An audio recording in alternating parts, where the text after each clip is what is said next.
है कि सोमवार की अगर प्रदोष पड़ती है, बहुत ध्यान से सुनना महाराज, सोमवार की प्रदोष पड़ती है तो शंकर भगवान कैलाश पर निवास करते हैं। महाराज ये एकादशी शंकर से कह रही है कि आपका स्थान ये नहीं कि आप कैलाश पर मिले, उस वार को, उस तिथि के दिन, उस अनुकूल।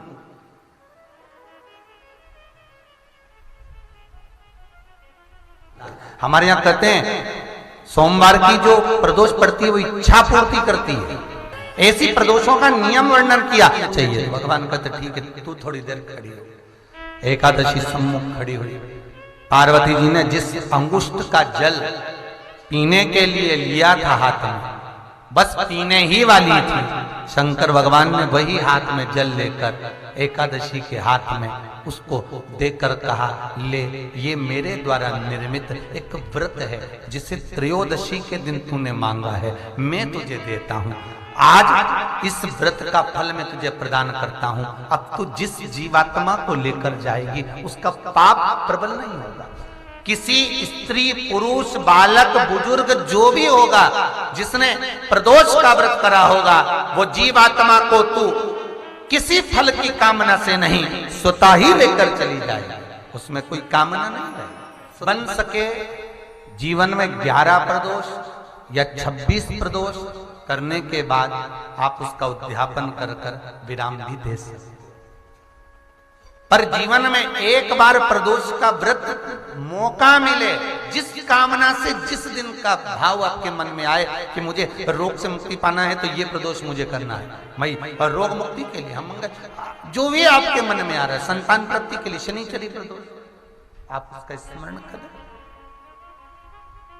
फिर लिखा शिव महापुराण में, बड़ा सुंदर लिखा वेदव्यास जी ने, मान लो आप प्रदोष का व्रत नहीं कर सकते, आप अगर व्रत नहीं कर सकते तो प्रदोष के दिन, प्रदोष काल में शाम का समय, सूर्यास्त का कुछ पल, कुछ घड़ी के पहले से लेकर बाद तक का प्रदोष काल के अंतर्गत आप शंकर जी के मंदिर में जाकर 1 लोटा पानी, 5 बेलपत्र भी अगर समर्पित करते हैं तो संपूर्ण प्रदोष का फल आपके भाग्य में प्रबल हो जाए। उससे 1000 गुना शिवलिंग में बल की प्राप्ति होती है।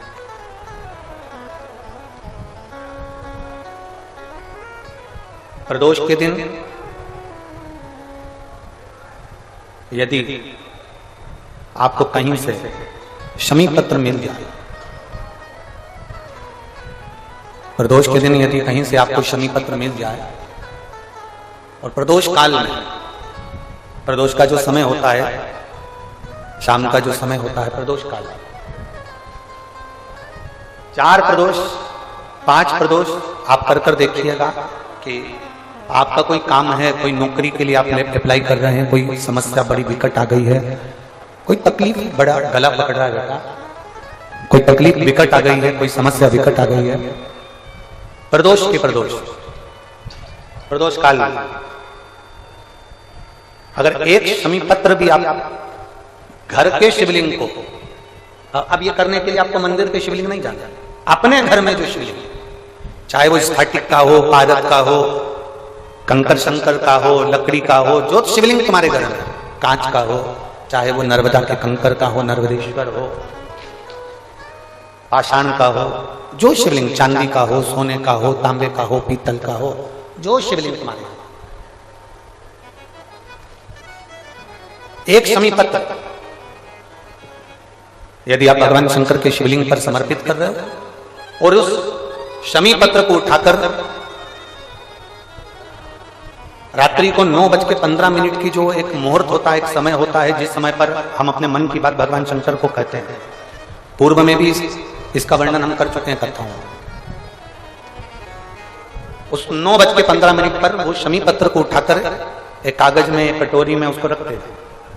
4 या 5 प्रदोष के उस शमी पत्र को अपने पास में रखिए और जिस कार्य के लिए जा रहे हो उसको जेब में ऊपर के भाग में उसको रखकर लेकर जाइए, आपका वो कार्य सफल होकर ही रहेगा, वो रुक नहीं सकता।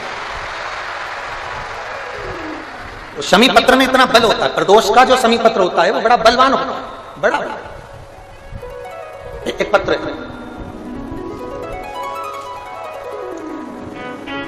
प्रयास करना, जब जब जिस जिस महीने में जो जो प्रदोष पढ़ा करे, जब प्रदोष पढ़े, बन सके 1 बेलपत्र, बन सके 5 बेलपत्र, शमी पत्र, हरे मुंह,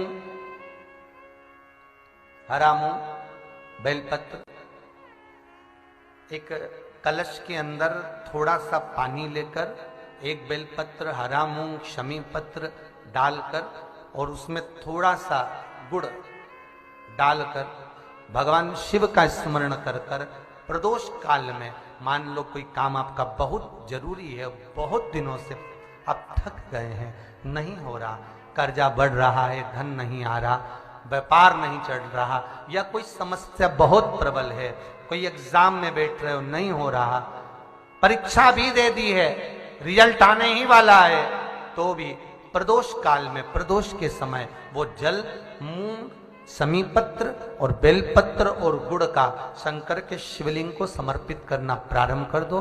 2 या 3 प्रदोष करोगे, बाबा आपकी मनोकामना शीघ्र पूर्ण कर देगा। 2 या 3 करो, बाबा करेगा। होता तो प्रदोष व्रत का नियम जो आप ले रहे हैं, प्रदोष व्रत को जो आप श्रवण कर रहे हैं, उसको जरा ध्यान से सुनिएगा। सबसे पहले स्नान ब्रह्म मुहूर्त का, सुबह का, उसके बाद में फिर आसन पर बैठकर भगवान की भक्ति को धारण करना, शंकर का अनुमोदन करना, शिव भक्ति में डूबे रहना, शंकर का स्मरण करना, शंकर के नाम का स्मरण करते रहना। ये प्रदोष का मूल तत्व। महाराज, प्रदोष व्रत करने वाले को भोजन नहीं करना चाहिए, ध्यान दीजिएगा। फलाहार करो, उसमें भी नमक का सेवन मत करो। प्रदोष व्रत में नमक का सेवन वर्जित होता है। कारण क्या कारण होता है?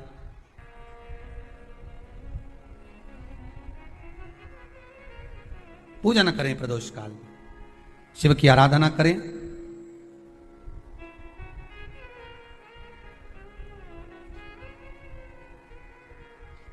आगे वर्णन आया।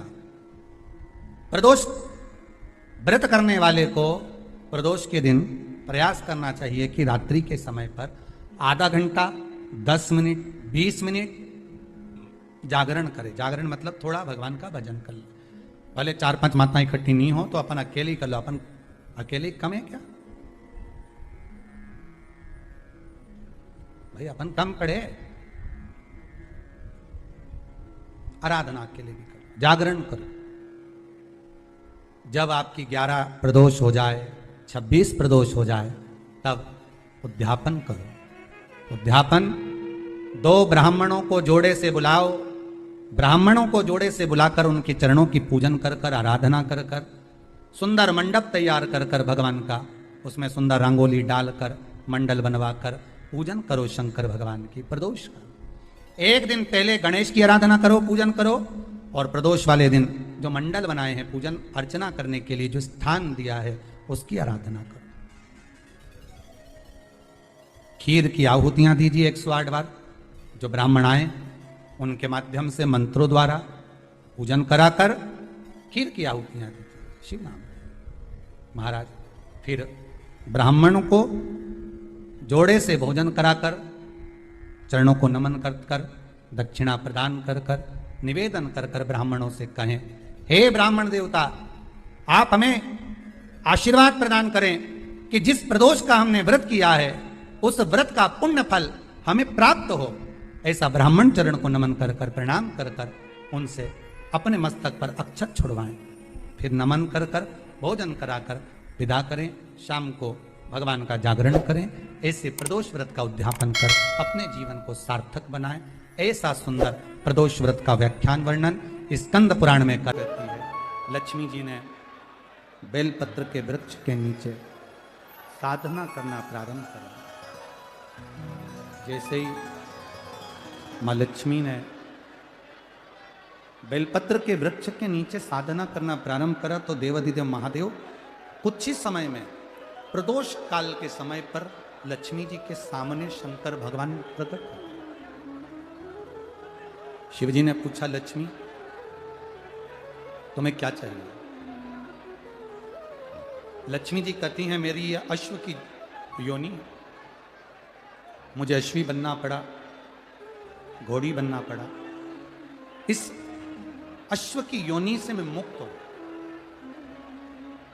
पर प्रभु इस अश्व की योनि से मुक्त तो हूं, पर मेरे प्रभु ने मुझे घोड़ी बनाया है, अश्व बनाया है। मैं चाहती हूं मेरे नारायण मुझे इसी घोड़ी की योनि में, अश्वी की योनि में प्राप्त करें। इस घोड़ी की योनि में, इस अश्वी की योनि में मेरे स्वामी, मेरे नारायण मुझे प्राप्त। ठीक है, भगवान भोलेनाथ जी ने कहा आप चिंता ना करें, जिस प्रदोष काल में आप बेलपत्री के वृक्ष के नीचे आती हो,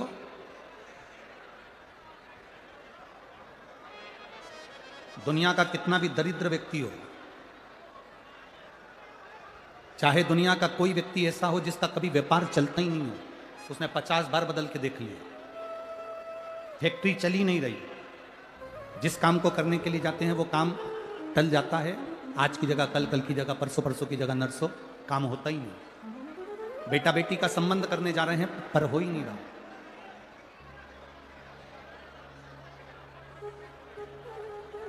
कितना भी दरिद्र से दरिद्र व्यक्ति है, कितना भी दीन से दीन व्यक्ति है,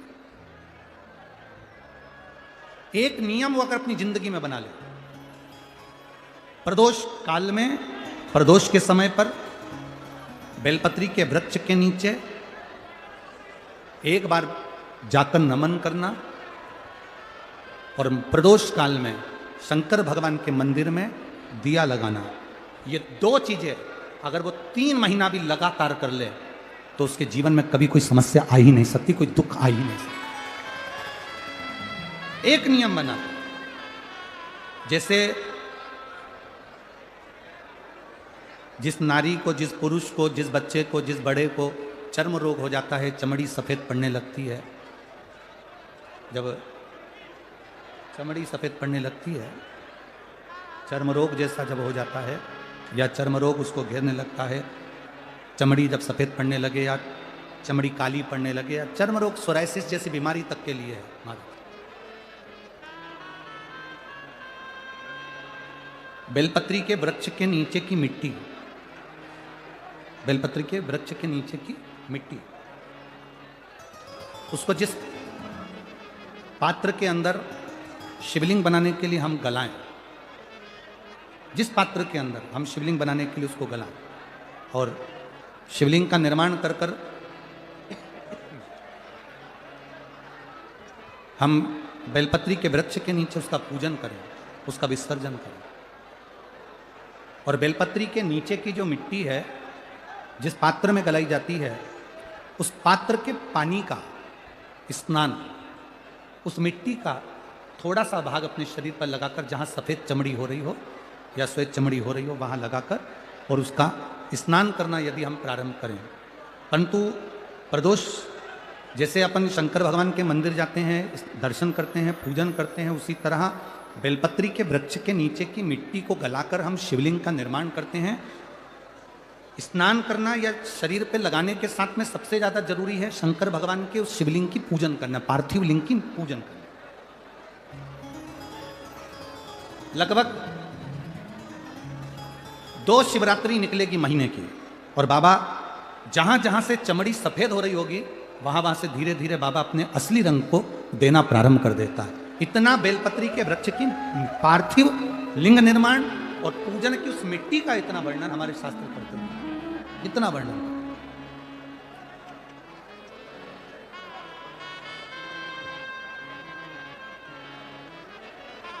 शिव कथा कर रहे, शिव महापुराण की कथा वर्णन कर रहे। स्वयं भगवान देवादिदेव महादेव ने नारायण से जाकर प्रार्थना करी, स्वयं भगवान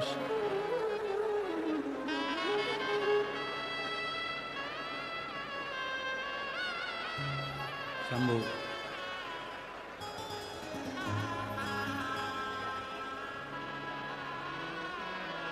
स्वयं भगवान शंकर ने नारायण से जाकर प्रार्थना करी कि माता लक्ष्मी आपके लिए तप साधना कर रही हैं, आप उनको जाकर दर्शन दीजिए। भगवान नारायण शिव जी के कहने पर जाने लगे। भगवान शंकर के कहने पर भगवान नारायण जाने लगे, पर भगवान शिव जी ने भगवान नारायण को रोका। और भगवान शिव जी ने नारायण को रोककर कहा, प्रभु रुको, मेरा निवेदन केवल इतना सा है, जैसे माता लक्ष्मी घोड़ी बनकर अश्वी बनकर पृथ्वी पर गई हैं, आप अश्व बनकर पृथ्वी पर जाकर लक्ष्मी को लेकर आए। भगवान स्वयं नारायण अश्व बनकर पृथ्वी पर जाते हैं और लक्ष्मी जी को लेकर आते हैं। शिव महापुराण की कथा कहती है, भगवान शंकर का संवाद कहता है, स्वयं नारायण और स्वयं माता लक्ष्मी बेलपत्री के वृक्ष के नीचे विराजमान शिवलिंग का पूजन करते हैं और बेलपत्र की परिक्रमा करते हैं। जैसे ही उन्होंने बेलपत्र की परिक्रमा करी, शंकर भगवान वहां सम्मुख में जब आते हैं तो नारायण और लक्ष्मी जी भी अश्व की योनि से छूट जाती हैं और नारायण भी अश्व योनि को त्याग कर नारायण लक्ष्मी बनकर वैकुंठ का निवास करने लगते हैं। स्वयं भगवान शिव की कृपा से आज मार्गशीर्ष मास में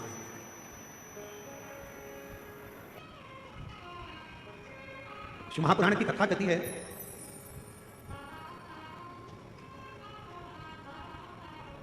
अगर मनुष्य की देह मिले तो 3 चीजों से बचना। पहले नंबर पर है कर्ज, दूसरे नंबर पर है क्लेश और तीसरे नंबर पर है कलंक। यदि संसार में जन्म मिले तो इन 3 चीजों से बचने का प्रयास करो। पहले नंबर पर है कर्ज। थोड़ा सा भी कर्ज हमारे जीवन में अगर हो जाता है, थोड़ा सा कर्जा आ जाता है, तो वो कर्जा बढ़ते बढ़ते बढ़ते बढ़ते एक दिन हमारी जमीन को, हमारी जायदाद को, हमारे मकान को भी बर्बाद कर देता है। शिव महापुराण की कथा कर रही है, संसार के रहवासियों को 3 चीजों से बचना चाहिए। पहले नंबर पर है कर्जा, दूसरे नंबर पर है क्लेश, तीसरे नंबर पर है कलंक। ये 3 चीजें जब व्यक्ति के जीवन में अगर हो जाती है तो पूरा जीवन बर्बाद हो जाता है। पहला बच्चों कर्ज से। 10 रुपए भी किसी का अगर कर्जा है तो वह हमको एक ना एक दिन डुबो देगा, इसलिए कर्जे से बचने का प्रयास करो। आज हो क्या रहा है, लाओ हम तुम्हें कर्जा दे देंगे। बड़ी बड़ी कंपनियां खुली हैं, बड़े बड़े बैंक खुले हुए हैं, जो दिन रात मोटरसाइकिल पे अपने अपने फ्लेक्स लगाकर दिन रात कहते हैं, लो एक दिन में हम लोन देते हैं, गाड़ी पर लोन ले लो, मकान पर लोन ले लो, जमीन पर लोन ले लो, लोन ले लो, लोन ले लो, पैसा ले लो, पैसा ले लो। आज क्यों देने को तैयार बैठे? वो चाहते हैं कि आप थोड़ा सा लोन लोगे, धीरे धीरे वो चुका नहीं पाओगे तो एक दिन तुम्हारी जमीन भी चली जाएगी, मकान भी चले जाएगा, और मालूम पड़ा एक दिन जो रखा हुआ धन है वो पूरा बर्बाद हो जाएगा। समझ की जरूरत है। लोन देने वाली कंपनियां बढ़ गई, लोन लेने वाले बढ़ गए, पर अब समझ की जरूरत है कि हमको ना कर्ज लेना है, ना हमको क्लेश में रहना है, और ना हमको कलंक में रहना है। हमें तो शंकर भगवान की अविरल भक्ति में रहना है, शिव की। आप सबको मालूम है, महीने में 2 एकादशी आती है तो 2 प्रदोष आती है। कभी किसी से पूछो कि भगवान शंकर का यह अविरल त्योहार प्रदोष का व्रत क्यों आता है? क्यों भगवान शंकर की आराधना प्रदोष के दिन करी जाती है? क्यों? कभी सोमवार होम प्रदोष आ जाती है, कभी गुरुवार का प्रदोष आ जाता है, कभी शुक्रवार का प्रदोष आ जाता है, कभी कोई प्रदोष आ जाता है। ये प्रदोष का व्रत क्यों आता है? उसका एक कारण है, भगवान शंकर प्रदोष का व्रत धारण कर फिर अगला जो दिन होता है, उस दिन मेरे शंकर भगवान अपने सारे गणों के साथ, नंदी, भृंगी, श्रृंगी, नर, गंधर्व, अप्सरा, किन्नर, देवता, पशु, पक्षी जितने भी होते हैं, मेरे शिव सबके साथ बैठकर अपना महाप्रसाद ग्रहण करते हैं। साथ बैठने पर हमारा क्लेश समाप्त होगा। पर आजकल व्यक्ति क्या करता है, डायरेक्ट बड़े में जाने की सोचता है। उसी तरह जैसे गांव के लोग इकट्ठे हुए और कहां जा रहे हो साहब, तो कहा हम अमरनाथ जा रहे हैं। कहां जा रहे हो साहब, हम केदारनाथ जा रहे हैं। तो हम उनसे पूछे, भैया तुम अमरनाथ जा रहे हो, बड़े हॉस्पिटल में जा रहे हो, तुम केदारनाथ जा रहे हो, बड़े हॉस्पिटल में जा रहे हो। पहले ये तो बताओ कि प्राथमिक चिकित्सा केंद्र पहुंचे कि नहीं पहुंचे? पहले अपने गांव में जो शंकर जी का मंदिर है उसमें जाना चालू करा कि नहीं करा? पहले शिव जी के मंदिर में जाना चालू करा कि नहीं करा? आज का व्यक्ति अमरनाथ जाना चाहता है, आज का व्यक्ति केदारनाथ जाना चाहता है, पर आज का व्यक्ति अपने घर के पास में जो शंकर जी का मंदिर है वहां जाना नहीं चाहता। लोग देखेंगे, हंसेंगे, ताना कसेंगे, कोई कुछ कहेगा, हम सब बैठे भगवान शंकर प्रदोष का जब आनंद करते हैं तो भगवान शिव सारे नंदी, भृंगी, श्रृंगी गण जितने भी हैं, देवता, किन्नर, गंधर्व जितने भी हैं, सबको एक साथ लेकर बैठते हैं, सबको एक साथ लेकर प्रसाद ग्रहण करते हैं। प्रसाद अपने घर का एक व्यक्ति भी अगर शंकर जी को 1 लोटा जल चढ़ा रहा है तो यह मानकर चलना उस घर के 71 पीढ़ी कभी गलत मार्ग की ओर नहीं जाएगी, वो सतमार्ग की ओर जाएगी। दिया वापिस बांध लिया। उसी तरह शिव जी को एक लोटा जल चढ़ाते रहो। शंकर जी के मंदिर में अगर एक लोटा जल, शिवलिंग पर एक लोटा जल चढ़ाते रहोगे तो वो जल चढ़ा हुआ तुम्हारा पुण्य एक ना एक दिन जब तुम्हारी दुख की घड़ी आएगी तब देवादिदेव महादेव पर चढ़ा हुआ जल वहां काम आ जाएगा। उस स्थान पर जाते हो आप लोग जल चढ़ाने के लिए? कितने लोग जाते हैं? हाथ उठाओ जरा। शिव जी पे एक लोटा जल। वाह वाह, बहुत बढ़िया, जोरदार। आप सभी को प्रणाम करता हूं, नमन करता हूं जो आप भगवान देवादिदेव महादेव को एक लोटा जल चढ़ा रहे हो और अपने दुख को मिटा रहे हो। साधुता यार।